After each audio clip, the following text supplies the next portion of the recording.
Marquinhos, capitaine du PSG? Non mais arrête, il a le charisme d'une nuit. Mais il faut arrêter avec Payet, c'est un grand joueur. Si t'enlèves le championnat anglais, allemand, espagnol, italien, portugais, lituanien, la Ligue 1, c'est le meilleur championnat européen. Salut à tous, je suis très heureux de vous retrouver pour un nouvel épisode du FC Copain. Alors aujourd'hui je suis accompagné de Serge. Salut mon copain. Salut tout le monde, ça va Alors, bien? ouais, tu vas bien et toi? Ouais, ça va. Un peu souffle, un peu de la chaleur, mais ça va. Ouais, là c'est vrai qu'on est un peu tous touchés et on va pouvoir essayer peut-être de parler foot pour se rafraîchir. On va tenter. Mm. On va surtout parler aujourd'hui donc du Real Madrid et plus particulièrement de Jude Bellingham. Le principe du live, vous le connaissez, deux chroniqueurs vont s'affronter pour répondre à la question. Donc, Jude Bellingham au Real Madrid pour 100 millions d'euros, est-ce une bonne affaire ou un pari risqué? Je vais défendre la théorie du pari risqué, pendant que Serge, lui, va défendre la théorie de la bonne affaire. On est toujours OK, Serge? Oui, on est OK. Bah écoute, cette fois-ci, je vais démarrer. Je lance mon petit chrono. C'est parti. Alors, Jude Bellingham, il a tout réussi depuis qu'il a commencé en pro à 16 ans. Première saison avec Birmingham, il est titulaire indiscutable. Fin de saison, il part à Dortmund. Et on va dire que pendant 3 ans, il a réussi à franchir tous les obstacles pour devenir un joueur majeur, voire le joueur majeur du Borussia Dortmund. Alors ok, il n'a pas été champion en fin de saison, mais il a quand même gagné une Coupe d'Allemagne avec Dortmund.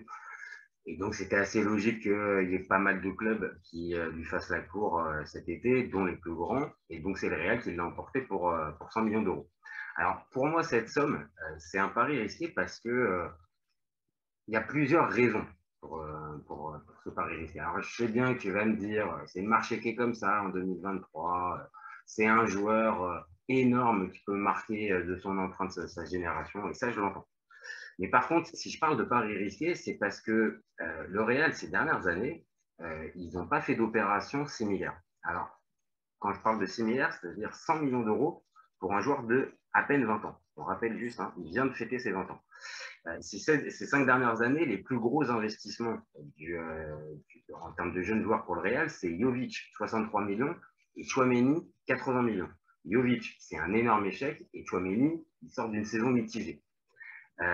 Tous les autres, les Vinicius, les Rodrigo, Camavinga, Valverde, et tout ça, c'est soit moins de 50 millions d'euros, Militao aussi j'oubliais, soit c'est moins de 50 millions d'euros, soit c'est formé au club comme Valverde. Alors, la pression, elle va donc être énorme sur les épaules de Jude Bellingham. Dès son arrivée, en fait, on ne va pas l'attendre comme un joueur qui va pouvoir faire ses preuves, mais comme un top player confirmé. Et dernière chose, passer de Dortmund au Real à 20 ans, c'est quand même compliqué mentalement. Faut être assez costaud. Donc, quand on pense à la concurrence en plus cette saison qu'il va avoir avec Modric, Kroos, Kamavinga, Valverde, Chouameni, ça va être cher d'avoir ça. Ça va être dur d'avoir sa place et donc les places vont être chères. Donc pour moi, c'est un jeune joueur, mais extrêmement talentueux, peut-être l'un des plus forts de sa génération. Mais partir au Real à 20 ans pour 100 millions d'euros, c'est un pari risqué pour les deux parties. Voilà pour ma part. Alors, ouais, je vais rebondir sur ce que tu viens de dire. Est-ce que Jude Bellingham, c'est vraiment un milieu de terrain, on va dire, axial dans un 4-3-3 classique? Ou c'est un milieu qui joue un peu plus haut? Est-ce que c'est pas un 9,5, une espèce de 10 hybride? Il me fait penser à Dele Alli.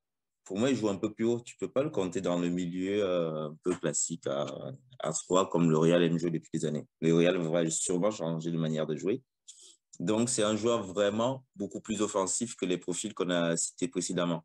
Alors oui, tu l'as argumenté toi-même, 100 millions d'euros, c'est le prix du marché. Vu le talent du bonhomme, c'est déjà un cadre des Lions, donc de l'équipe nationale d'Angleterre.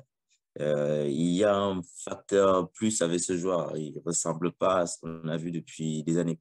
C'est pas Haaland, c'est pas Mbappé, c'est pas Vinicius. Mais au niveau du milieu des terrains, dans les nouvelles générations, on n'a pas beaucoup de noms de talents de ce style, hein. Si on prend les moins de 20 ans, je pense qu'on peut gratter un peu. Je suis d'accord, je suis d'accord. Ouais, de Bellingham, voilà, ça ressort assez vite, quoi.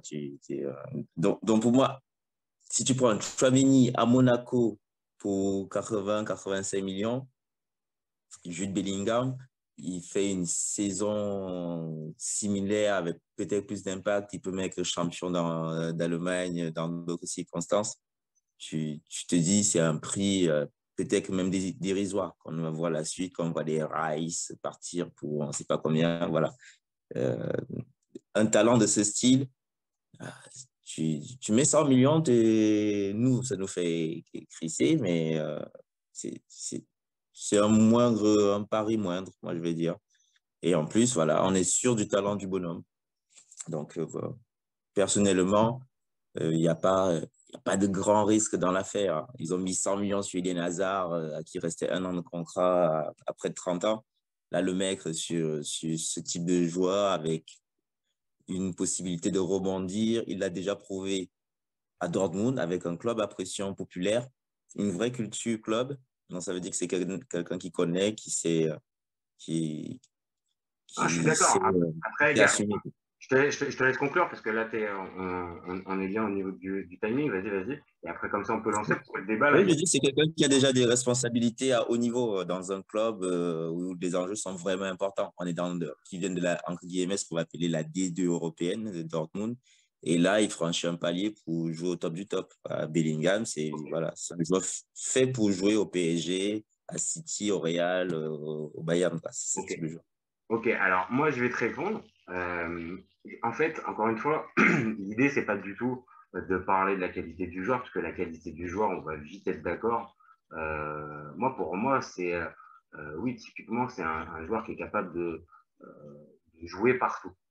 Jouer partout, sauf peut-être au Real. Parce que, encore une fois, le Real, c'est vraiment un club à part. C'est que, évidemment, il y a le côté compétitif, mais en plus du côté compétitif, tu es obligé de voir qu'il y a une pression forte dans ce club qui, euh, qui, on va dire, peut faire tourner les têtes et peut faire vriller certains joueurs. Tu as parlé d'Eden Hazard tout à l'heure.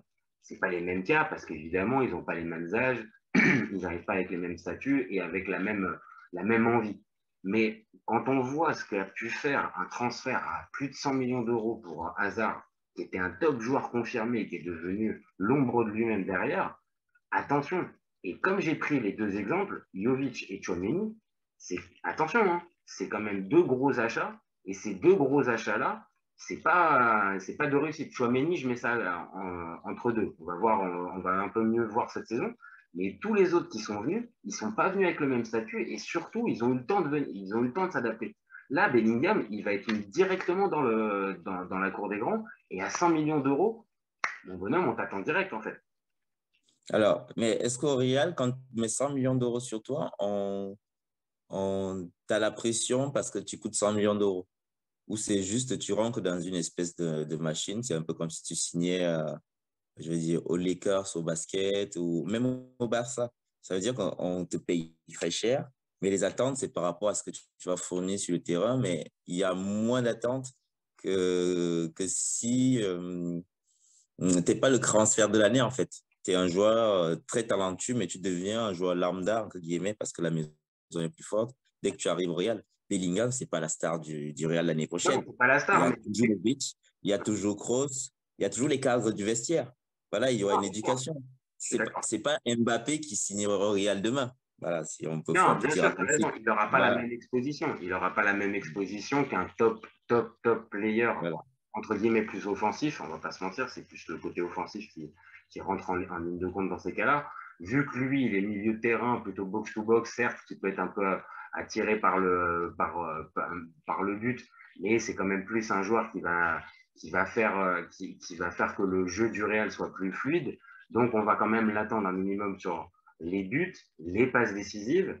Et encore une fois, moi, je parle juste euh, il va pas avoir de temps d'adaptation. Tous les autres qu'on a dit là, depuis tout à l'heure, ils ont eu, on va dire, une phase d'adaptation. Lui, même si encore une fois, il n'est pas attendu comme un Haaland, un Mbappé ou ce genre de joueur-là, il va être attendu comme tu dois répondre tout de suite parce qu'encore une fois, le Real, je pense pas qu'ils vont dépenser plus cet été. Je pense qu'après, on va voir forcément l'affaire Mbappé. Mais là, dans le contexte actuel, c'est la tête de gondole du projet. Hein.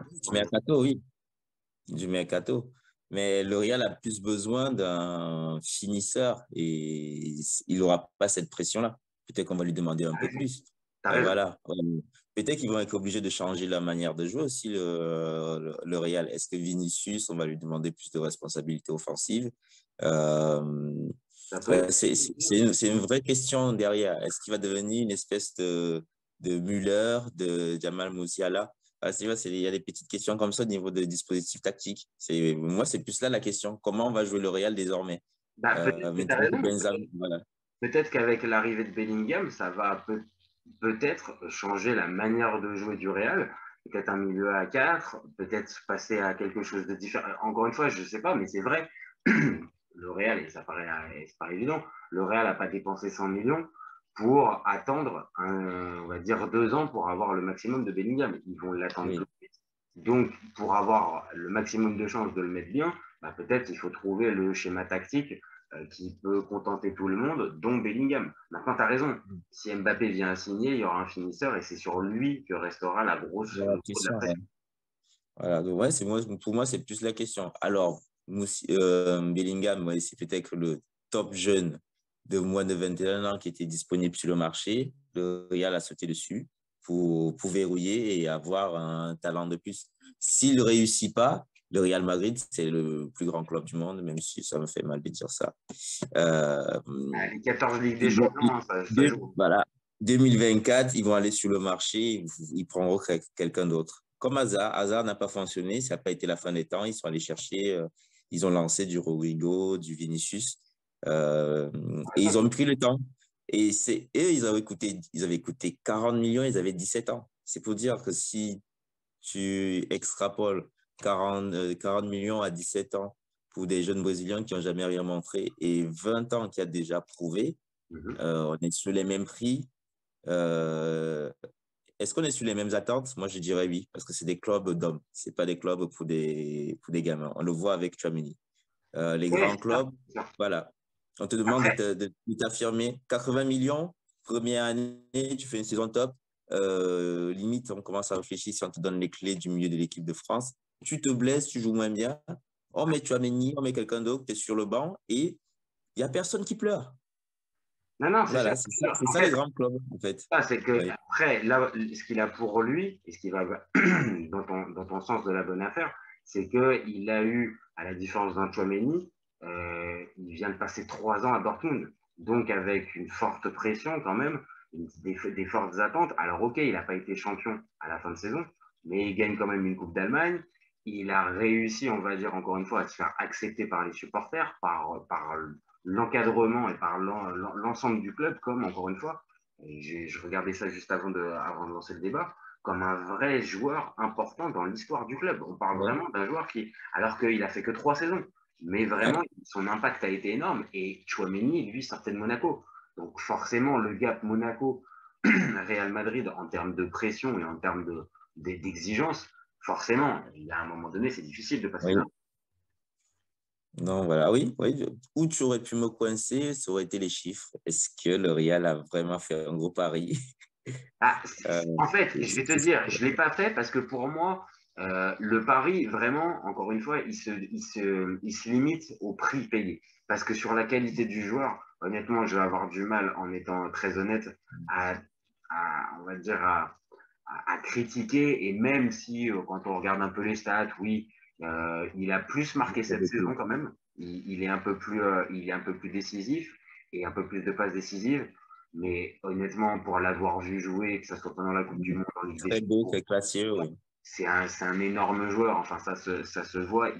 Il a tout pour s'imposer, encore une fois, comme je le disais tout à l'heure. Pour moi, on ne parle pas assez. Il a réussi à faire oublier Jadon Sancho quand même. C'est Même ça. si, voilà, Alors qu'en plus, c'est pas mal. C'était son modèle, enfin, c'était son modèle. Le modèle de carrière de Sancho, c'est il prend contact avec Sancho à ce moment-là pour savoir s'il doit partir, s'il vient à partir de Birmingham, si Dortmund ça vaut le coup. Sancho le conseille là-dedans. Et maintenant, ils ont pris une trajectoire différente. Mais encore une fois, la pression à Dortmund, elle est forte, mais la pression au Real, elle peut ravager n'importe qui. Vraiment. Donc, c'est pour ça aussi que je dis, il va falloir voir dès les premiers matchs et dès les premiers mois si Bellingham il arrive à s'imposer. Parce que sinon, très vite, Bellingham ou pas Bellingham, les supporters, la presse le Ils critiquent. vont passer à autre chose. Hein. Ils ont déjà oublié Benzema. Hein. Ils ne pleurent même plus, les supporters du Real. En fait, c'est tellement une Comme ils machine ont à oublié laver. Cristiano Ronaldo.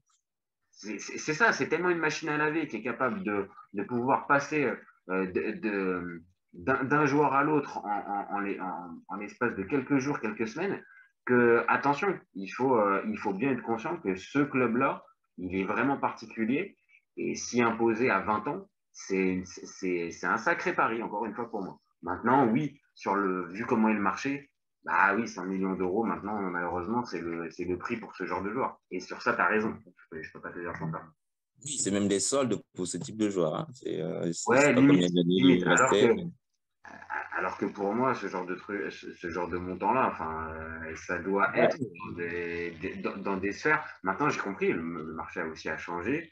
Les jeunes joueurs à fort potentiel sont véritablement en haut de l'affiche.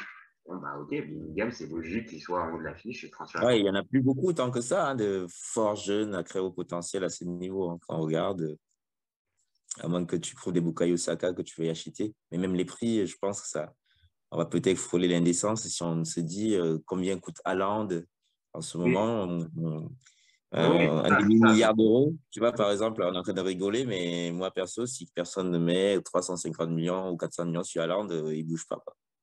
Non, mais Et peut-être. encore, Enfin, tu vois, et encore. encore une fois, on est en pleine période feuilleton Mbappé avec des sommes délirantes pour une année de contrat. Et on est aussi, pareil, sur des joueurs comme Haaland ou d'autres talents générationnels qui peuvent faire exploser tous les records. Donc, évidemment, vu comme ça, 100 millions, c'est peut-être une bonne affaire. Mais je reste quand même sur mon pari. Bon, Sergio, on arrive Oui. à la fin de notre débat. C'était un plaisir, comme d'habitude. Idem de mon côté. Et puis, bah, écoute, nous, on se retrouve très vite pour un nouvel épisode du FC Copain. Et surtout, vous n'hésitez pas à liker, commenter, réagir. Partagez. Et évidemment, et partager les copains. Ciao, ciao! Ciao, ciao! Ciao. Raphaël Leao du Milan AC est une immense fraude. Entre un choc de Ligue 1 et un choc de MLS, je regarde la MLS. J'ai pas peur de dire que Bouna Sarr, à son prime, il avait 4 cafous dans chaque orteil. Marquinhos, capitaine du PSG? Non mais arrête, il a le charisme d'une nuit. Mais il faut arrêter avec Payet, c'est un grand joueur. À son prime, je te confirme que Hatem Ben Arfa n'a rien à envier à Lionel Messi. Pour moi, Giroud est un meilleur neuf que Benzema. Entre Lizarazu et Candela, je prends Candela. Elle a dit de ouf. C'était pas partie des légendes du football. Si t'enlèves le championnat anglais, allemand, espagnol, italien, portugais, lituanien, la Ligue 1 c'est le